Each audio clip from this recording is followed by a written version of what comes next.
नमस्कार बंधुरा सम्पास रान्नाघरे आपनादेर सकलके स्वागत। आज आबार आमादेर गाछ थेके एचोड़ पेड़े एचोड़ेर एकटा रेसिपि आपनादेर बानिये देखाबो। बानाबो आमी एचोड़ चिंगड़ी। एर आगे एई गाछ थेके एचोड़ पेड़े पाठार मांसेर चर्बि दिये एचोड़ेर कालिया रेसिपि आमी आपनादेर शेयार करेछि। भिडियोटा देखे ना थाकले आमी डेसक्रिपशन बक्से लिंकटा दिये देबो, चाइले आपनारा सेई भिडियोटाও देखते पारेन। एबार आमी गाछ थेके एचोड़टा केटे निচ্ছি। गाछ थेके एचोड़टा आमार पाड़ा हये गेছে। এবার এচোড়টাকে আমি বাড়িতে নিয়ে চলে এলাম। এর আগে পাঠার মাংসের চর্বি দিয়ে এচোড়ের কালিয়ায় আমি দেখেছি কিভাবে এচোড় কাটতে হয়, আজকে আর দেখালাম না। এবার এচোড়টা কেটে নিয়ে আপনাদের কাছে ফিরে আসছি। এচোড়টা আমার কাটা হয়ে গেছে, দেখুন এরকম বড় বড় করে কেটে নিয়েছি, আপনারা আরও ছোট করেও কেটে নিতে পারেন। দুটো বড় সাইজে আলুর খোসা ছাড়িয়ে আমি এভাবে বড় বড় টুকরো করে কেটে নিয়েছি। আর নিয়েছি এখানে 200 গ্রাম বাগদা চিংড়ি। বাগদা চিংড়ি খোসা ছাড়িয়ে ভালো করে ধুয়ে বেছে রেখে দিয়েছি। আর নিয়েছি এখানে দুটো বড় সাইজের টমেটো। টমেটোগুলোকে খুব মিহি করে কেটে নিয়েছি। আর নিয়েছি দুটো বড় সাইজের পেঁয়াজ। পেঁয়াজগুলোকে খুব মিহি করে কেটে রেখেছি। এবার আমি প্রথমে কেটে রাখা এঁচড়গুলোকে সেদ্ধ করে নেব। এঁচড়গুলো সেদ্ধ করার জন্য ইন্ডাকশনে একটা পাত্রের মধ্যে জল বসিয়ে দিলাম। এবারে জলের মধ্যে দিয়ে দিচ্ছি 1 চামচ লবণ আর দিয়ে দিচ্ছি 1/2 চামচ হলুদ গুঁড়ো। লবণ আর হলুদ গুঁড়ো জলের মধ্যে ভালোভাবে মিশিয়ে দেওয়ার পর আমি এঁচড়গুলোকে এই জলের মধ্যে দিয়ে দিচ্ছি। এই লবণ হলুদ গলা জলে এঁচড়গুলো সেদ্ধ করলে এঁচড়গুলো তাড়াতাড়ি সেদ্ধ হয়ে যায় আর এঁচড়গুলো কালো হয়ে যায় না। এবারে এই এঁচড়গুলোকে আমি 50% সেদ্ধ করে নেব, বাকি 50% রান্নার সময় হয়ে যাবে।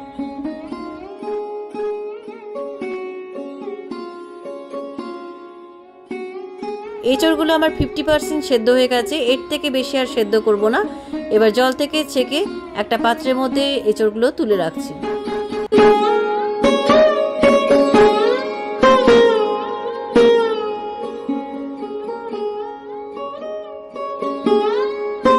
জল থেকে ছেঁকে সমস্ত এঁচড়ের টুকরোগুলো আমি পাত্রের মধ্যে তুলে নিলাম। এবার আমি প্রথমে চিংড়ি মাছগুলো ভেজে নেব। চিংড়ি মাছ ভাজার জন্য ইন্ডাকশনে একটা কড়াই বসিয়ে দিলাম। কড়াইয়ের মধ্যে মাছ ভাজার জন্য পরিমাণ মতো সরষের তেল দিলাম। আমি এখানে সরষের তেল দিয়ে রান্না করছি, আপনারা সাদা তেল দিয়েও করতে পারেন। এবারে তেলের মধ্যে দিয়ে দিলাম 1/2 চামচ লবণ আর দিয়ে দিলাম 1/2 চামচ হলুদ গুঁড়ো। লবণ আর হলুদ গুঁড়ো তেলের মধ্যে ভালোভাবে মিশিয়ে দেওয়ার পর আমি চিংড়ি মাছগুলো এর মধ্যে দিয়ে দিলাম। চিংড়ি মাছগুলোকে তেলের মধ্যে আমি হালকা ভেজে নিচ্ছি। খুব বেশি কিন্তু চিংড়ি মাছগুলো তেলের মধ্যে ভাজবেন না, তাহলে কিন্তু চিংড়ি মাছগুলো শক্ত হয়ে গেলে খেতে ভালো লাগে না। চিংড়ি মাছগুলো আমার হালকা ভাজা হয়ে গেছে। এবার একটা বাটির মধ্যে আমি ভাজা চিংড়িগুলো তুলে রাখছি।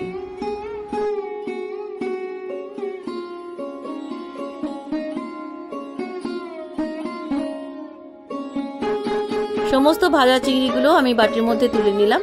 এবার ওই চিংড়ি মাছ ভাজা তেলের মধ্যে আমি আলুগুলোকে ভেজে নিচ্ছি।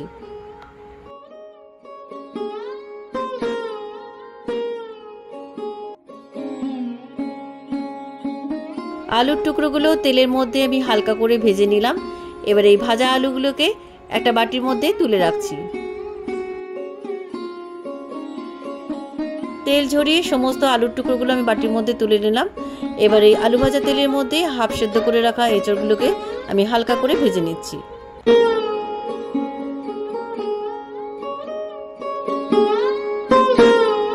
তেলের মধ্যে এঁচড়ের টুকরোগুলো আমি হালকা করে ভেজে নিলাম। এবার ভাজা এঁচড়গুলো একটা বাটির মধ্যে তুলে রাখছি।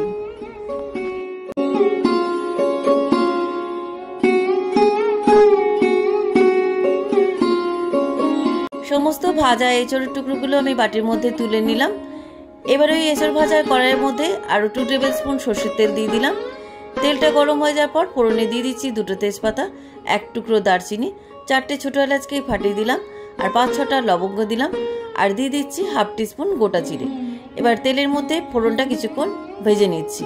তেলের মধ্যে ফোড়নটা ভাজা হয়ে গেছে, ফোড়নে সুন্দর গন্ধ বেরিয়ে গেছে। এবার এই তেলের মধ্যে দিয়ে দিচ্ছি মিহি করে কেটে রাখা পেঁয়াজ কুচি। পেঁয়াজ কুচিগুলো আমি তেলের মধ্যে হালকা ব্রাউন করে ভেজে নিচ্ছি। তেলের মধ্যে পেঁয়াজ কুচিগুলো হালকা ব্রাউন করে ভেজে নেওয়ার পর আমি এর মধ্যে দিয়ে দিচ্ছি মিহি করে কেটে রাখা টমেটো কুচি। আপনারা এখানে টমেটো বাটাও দিতে পারেন। এবার টমেটো কুচিগুলো নরম হওয়া পর্যন্ত পেঁয়াজের মধ্যে ভালো করে ভেজে নিচ্ছি। পেঁয়াজ আর টমেটো কুচিগুলো তাড়াতাড়ি নরম করার জন্য আমি এর মধ্যে 1 টিস্পুন লবণ দিয়ে দিলাম। লবণটা দিলেই তাড়াতাড়ি পেঁয়াজ আর টমেটোটা নরম হয়ে যাবে। লবণটা খুব ভালোভাবে পেঁয়াজ আর টমেটোর মধ্যে মিশিয়ে দিচ্ছি। দেখুন ভাজতে ভাজতে পেঁয়াজ আর টমেটোটা অনেকটাই নরম হয়ে গেছে। এবার আমি এর মধ্যে দিয়ে দিচ্ছি 1 টেবিল স্পুন রসুন বাটা আর দিয়ে দিচ্ছি 1 টেবিল স্পুন আদা বাটা। এবারে দিচ্ছি হাফ টেবিল স্পুন কাঁচা লঙ্কা বাটা। কাঁচা লঙ্কা ঝালটা আপনাদের স্বাদ অনুসারে দেবেন। এবার সমস্ত উপকরণ পেঁয়াজ আর টমেটোর মধ্যে মিশিয়ে দিচ্ছি।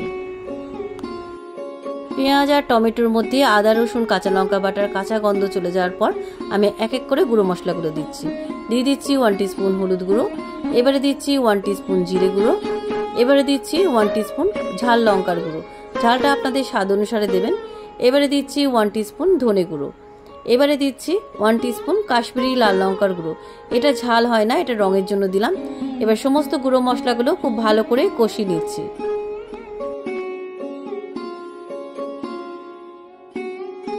সমস্ত মশলাগুলো কিছুক্ষণ কষিয়ে নেওয়ার পর আমি এর মধ্যে আরও হাফ চামচ লবণ দিলাম। প্রথমে আমি 1 চামচ লবণ দিয়েছিলাম, আমি আরও হাফ চামচ এখানে অ্যাড করলাম। আর স্বাদটা ব্যালেন্স রাখার জন্য আমি এখানে 1 চামচ চিনি দিলাম। এবার লবণ আর চিনি মশলার মধ্যে খুব ভালো করে মিশিয়ে কিছুক্ষণ কষিয়ে নিচ্ছি। মশলাটা আমার খুব ভালোভাবে কষানো হয়ে গেছে, দেখুন মশলার থেকে তেল ছেড়ে গেছে। এবার এই মশলার মধ্যে অর্ধেক সেদ্ধ করে ভেজে রাখা এঁচোড়ের টুকরোগুলো দিয়ে দিলাম, ভেজে রাখা আলুর টুকরোগুলোও দিয়ে দিলাম। এবার এই মশলার মধ্যে এঁচোড় আর আলুর টুকরোগুলো ভালো করে মিশিয়ে আমি মিনিট 5 কষিয়ে নিচ্ছি। মশলার মধ্যে আলু আর এঁচোড়গুলো মিনিট 5 কষিয়ে নেওয়ার পর আমি এর মধ্যে এঁচোড় আর আলুগুলো সেদ্ধ করার জন্য আমি 2 বাটি জল দিয়ে দিচ্ছি। জলের পরিমাণটা আপনারা বুঝে দেবেন। আপনারা যদি ঝোলঝোলে খেতে চান তাহলে জলের পরিমাণটা একটু বাড়িয়ে দেবেন, আর যদি কষা কষা খেতে চান তাহলে জলের পরিমাণটা একটু কমিয়ে দেবেন। জলটা খুব ভালোভাবে মিশিয়ে দেওয়ার পর আমি ঢাকা দিয়ে আলু আর এঁচোড়গুলোকে সেদ্ধ করে নিচ্ছি।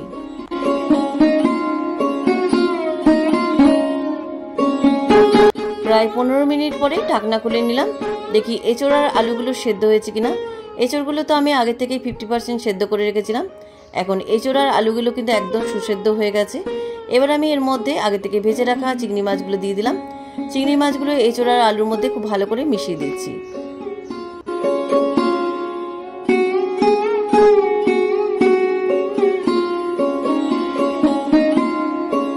রান্নাটা আমার প্রায় কমপ্লিট। এবার নামাবার আগে আমি দিয়ে দিচ্ছি 1 টিস্পুন গরম মশলা গুঁড়ো, আর দিয়ে দিচ্ছি 1 টিস্পুন গাওয়া ঘি। ঘি আর গরম মশলা গুঁড়ো এঁচোড় চিংড়ির মধ্যে খুব ভালো করে মিশিয়ে দিচ্ছি।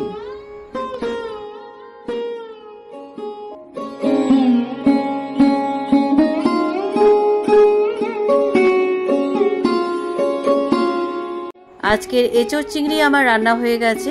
এবার ইন্ডাকশানে সুইচ অফ করে একটা সার্ভিং বলে আমি এঁচোড় চিংড়ি সার্ভ করছি। কেমন লাগলো আজকের এই এঁচোড় চিংড়ির রেসিপি? আমি যে পদ্ধতিতে এঁচোড় চিংড়ি বানাই সেটাই আপনাদের আজকে শেয়ার করলাম। আপনারা কে কীভাবে এঁচোড় চিংড়ি রান্না করেন আমাকে অবশ্যই কমেন্ট বক্সে কমেন্ট করে জানাবেন। রেসিপিটা কেমন লাগলো আমাকে কমেন্ট বক্সে কমেন্ট করে জানাতে ভুলবেন না।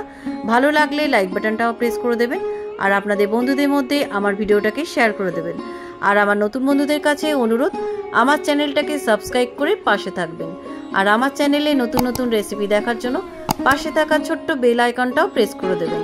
আজ তাহলে চলি, আবার একটা নতুন দিনের নতুন রেসিপি নিয়ে আপনাদের কাছে চলে আসবো। সবাই ভালো থাকবেন, সুস্থ থাকবেন। ধন্যবাদ।